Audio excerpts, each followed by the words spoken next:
പിന്നെ അവിടെ നിന്ന് ഒരുപാട് കാര്യങ്ങൾ പറഞ്ഞു തന്നിട്ടുണ്ട്.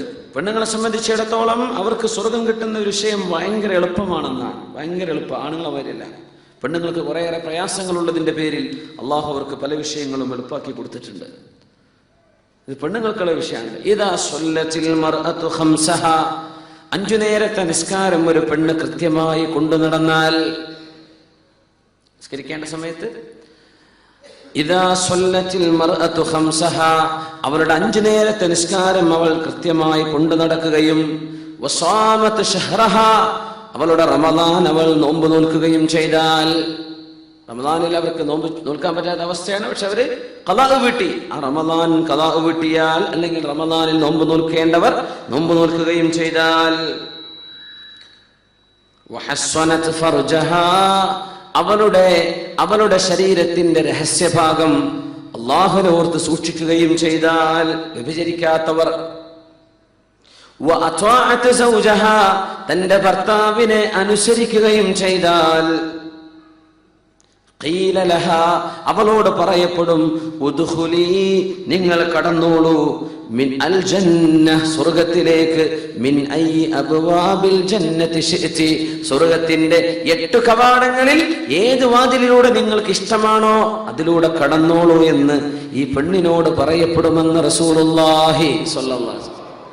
നമുക്ക് എത്രങ്ങാനും പണിയെടുക്കണമെന്ന, പെണ്ണിന് നോമ്പ് വെച്ചു, അവിടെ നിസ്കാരം, ഹജ്ജുള്ളവർ ഹജ്ജ്, സക്കാത്തുള്ളവർ സക്കാത്ത്, പറയേണ്ട ആവശ്യമില്ല.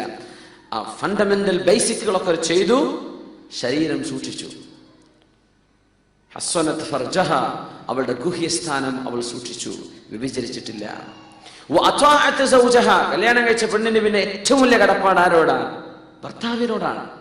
വാപ്പി ഉമ്മയൊക്കെ വലിയ ആൾക്കാർ തന്നെയാണ്, പക്ഷെ കല്യാണം കഴിഞ്ഞാൽ പ്രയോറിറ്റി ആരാ? ഭർത്താവാണ്. പിന്നെയുള്ള ഉമ്മയും വാപ്പയും.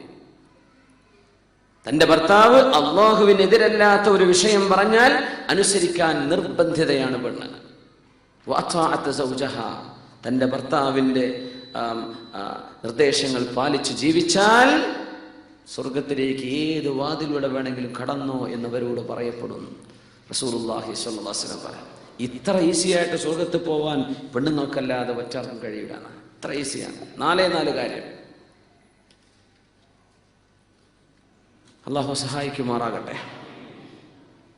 ഇബ്നു മസ്ഊദ് റളിയല്ലാഹു അൻഹുവിന്റെ മുമ്പിലേക്ക് വിഷയത്തിയല്ലോ. പറഞ്ഞു, നബിയെ, എൻ്റെ ഭർത്താവ് യാത്ര പോയതാണ്. പോകുമ്പം പറഞ്ഞു, വീട് വിട്ട് എവിടെയും പോകരുത് എന്ന് എന്നോട് പറഞ്ഞിട്ടുണ്ട്. ഹദീസ് നിങ്ങൾക്ക് ഓർമ്മ ഉണ്ടായിരിക്കും. നബി, എൻ്റെ വാപ്പാക്ക് സുഖല്ല നബി, ഞാൻ പുരക്ക് പോട്ടെ. അഷ്റഫുൽ ഖൽഖിനോട് വന്ന് ചോദിക്കുക സല്ലല്ലാഹു അലൈഹി വസല്ലം. തങ്ങൾ പറഞ്ഞു, നീ നിന്റെ ഭർത്താവിനനുസരിച്ചേക്കണം, നിങ്ങൾക്കതിൽ ഖൈറുണ്ടാവും എന്ന് പറഞ്ഞു. ഭർത്താവ് പറഞ്ഞു പോകരുതെന്നാണ്. അങ്ങനെ ഒരു കണിശമായിട്ട് ഭർത്താവ് പറയേണ്ട കാര്യമില്ല. അതൊന്ന് പറഞ്ഞ സ്ഥിതിക്ക് അത് നിങ്ങൾ അങ്ങ് കേട്ടേക്ക്, അതായിരിക്കും ഖൈർ, ആയിക്കോട്ടെ. പിന്നെ പറഞ്ഞു, ഭർത്താവ് വാപ്പ മരിച്ചിട്ടുണ്ട്. നബിൻ്റെ അടുത്തേക്ക് പിന്നെയും വന്നു, നബിയെ, വാപ്പ മരിച്ചിട്ടുണ്ട് നബിയെ, ഞാൻ പോട്ടെ, വാപ്പാനൊന്ന് കാണട്ടെ. അയാൾ പറഞ്ഞു, നിങ്ങളുടെ ഭർത്താവ് അങ്ങനെ നിർബന്ധമായിട്ട് പറഞ്ഞിട്ടില്ലേ പോവരുത്, നിങ്ങൾ നിങ്ങളുടെ ഭർത്താവിനനുസരിച്ചേക്കും, അതിൽ ഖൈറുണ്ടാവും, സാരല്ല. ആയിക്കോട്ടെ നബി, ഞാൻ പോകുന്നില്ല, പാപ്പാക്ക് ഞാൻ ദുആ കൊടുത്തോളം, ഞാൻ പോകുന്നില്ല. മഹാനായ ഇബ്നു മസ്ഊദ് റളിയല്ലാഹു അൻഹു റിപ്പോർട്ട് ചെയ്ത ഹദീസ്. അന്നത്തെ പെണ്ണുങ്ങൾ അത് മനസ്സിലാക്കാൻ കഴിയുമായിരുന്നവർക്ക്. പക്ഷെ ഒരു ഭർത്താവ് അങ്ങനെ കണിശമായി പറയണോ? അത് വേണ്ട.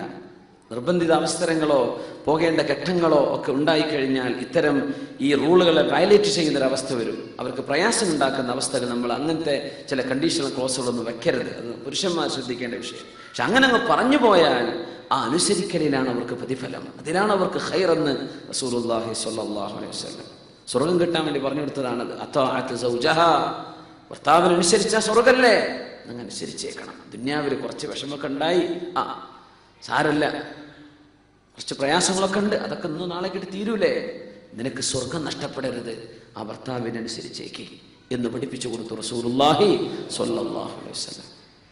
ഹദീസ് കേട്ടിട്ട് എന്ത് ചെയ്യണ്ട, പെണ്ണുങ്ങളോടൊന്ന് പുറത്തിറങ്ങരുത്, അല്ലെങ്കിൽ എൻ്റെ പുറക്കൊന്നും പോയിക്കൂടാ, എൻ്റെ ഉമ്മാനോട് അതൊന്നും പറഞ്ഞേക്കരുത്. അള്ളാഹുവിന് ഇഷ്ടമില്ലാത്തതൊന്നും നമ്മൾ എന്ത് ചെയ്യാൻ പാടില്ല, കമാൻഡ് ചെയ്യാൻ പാടില്ല.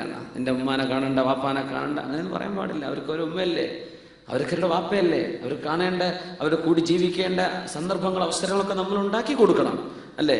പക്ഷേ അവർക്ക് കൂലി കിട്ടാൻ സ്വർഗത്തിൽ പോകാനുള്ള വഴി അള്ളാഹു വളരെ എളുപ്പമാക്കിയിട്ടുണ്ട്.